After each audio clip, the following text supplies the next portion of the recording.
Sumainyo ang Panginoon. At sumaiyo rin. Ang mabuting balita ng Panginoon ayon kay San Juan. Papuri sa iyo, Panginoon.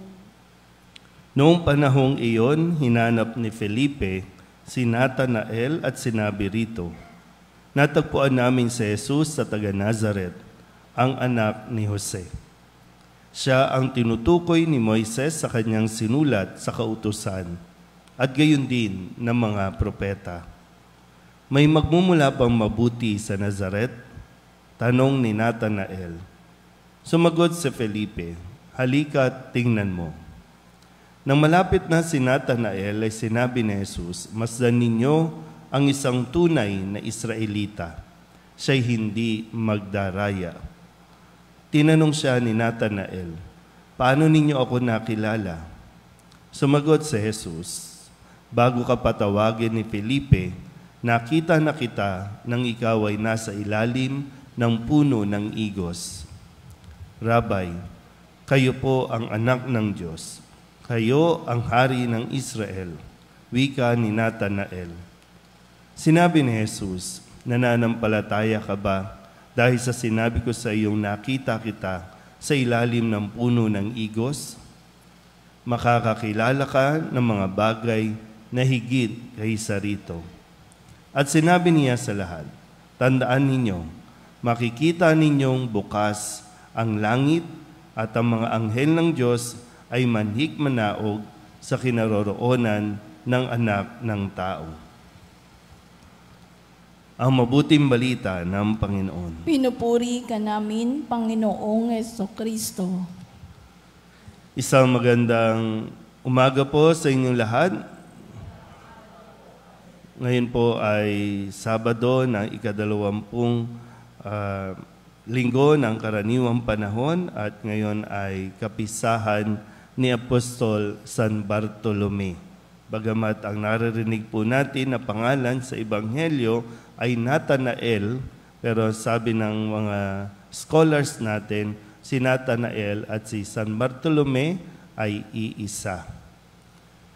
Balikan po muna natin ang mga mensahe na ibinigay sa atin ng ating Panginoon upang ito ay nawa, ay tumimo sa ating isipan at lagi nating maalala, lalo na sa panahon na tayo po ay nangangailangan ng mga kakapitang mga salitang magbibigay sa atin ng pag-asa.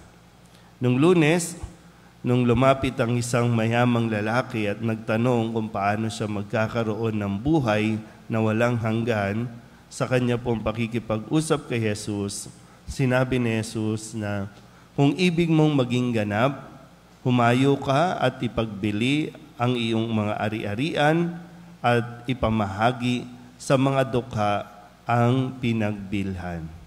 Kung gusto natin maging ganap, yung kasiyahan, yung kaligayahan, kung gusto natin maging ganap, maganda po na sa isang bahagi, sinisikap nating sundin ang mga utos ng Diyos.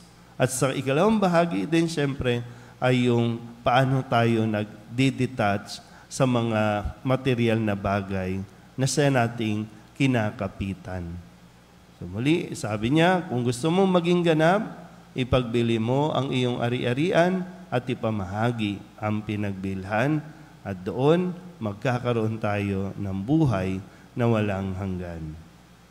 Noong Martes naman, ang sabi ni Kristo, ang sino mang magtiis na iwan ang tahanan, mga kapatid na lalaki at babae, ama, ina, mga anak o mga lupain, alang-alang sa akin, ay tatanggap ng makasandaang ibayo at pagkakalooban ng buhay na walang hanggan. Nung Miyerkules, ang sabi naman ni Kristo, kaya't ang nahuhuli ay mauuna at ang nauuna ay mahuhuli. Ito yung patungkol po doon sa pagbibigay ng pagkakataon ni Jesus sa lahat ng kanyang tinatawag. Nung binayaran, binigyan na ng upa, ito yung ikinainggit ng mga taong unang tinawag. Kaya yung nahuli ay nauna at ang nauna ay mahuli. At Huwebes, sa pagdiriwang natin ng pagkareyna ng mahal na Birhen, nagpapaalala ito lagi sa atin na nawa manatili tayong nakatapak sa lupa, manatili tayo sa kung sino tayo sa harapan ng Diyos.